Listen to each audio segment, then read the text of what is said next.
Hello folks, Andy Taylor here with Red Rock Roofing, where we stand for greatness. I'm at 4390 East 118th Avenue, I believe it is, here in Thornton, Colorado, and I'm going to do a quick inspection video for the roof.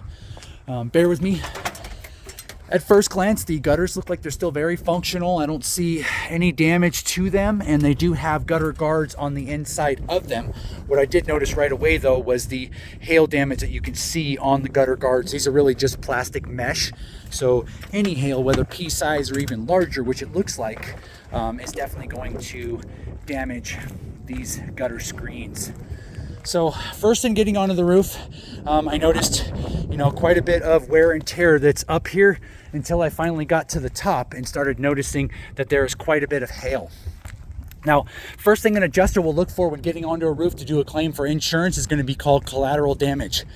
Collateral damage really is signs and indicators that there has been a storm in the area. And really, the biggest one you've got going for you is going to be this rain cap here.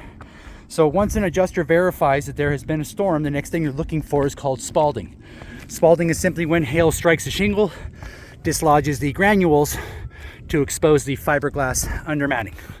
Now, the way they classify this damage is within a 10 by 10 foot square, one on each major slope. If you can find 6 to 10 of these marks, depending on the insurance company, then on paper, you gain the eligibility and a full replacement at insurance expense, of course, minus the deductible.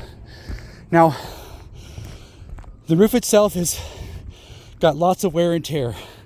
A lot of these edges here, just a little more hail damage that's here. A lot of these edges, and then I found a spot here where when the roof was replaced, the decking wasn't taken care of. So this is really bowing in pretty bad. A little unsafe if someone's doing lights or whatever for Christmas. So again, more hail damage to the screens that are on these. Now, really where I wanted to focus, and I do believe, in my professional opinion, this roof does need a replacement. Whether you want to get insurance involved is completely up to both the seller and buyers. But a lot of this fraying that you see on the end is from ice damming. Now, that's really a lack of ventilation. There's minimal ventilation on this roof. These 3 turtle vents, they don't really do a lot. This ridge, though, would be perfect for what's called a ridge vent. Would create a convection, allowing air to come in the bottom, and let air out the top. So on the south facing slope is really where you see a lot more of the fraying on the edge of the shingles.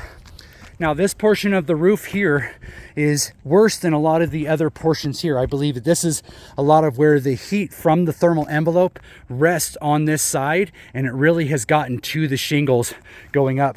The awning out back looks like this had been replaced after the roof here, and this all looks to be in halfway decent shape up here.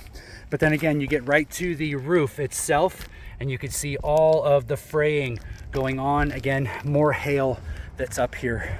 So I would definitely say it's time that you know what your options are.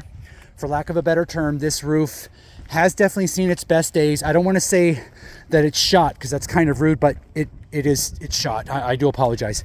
So again, hail on the ridge caps and everything else.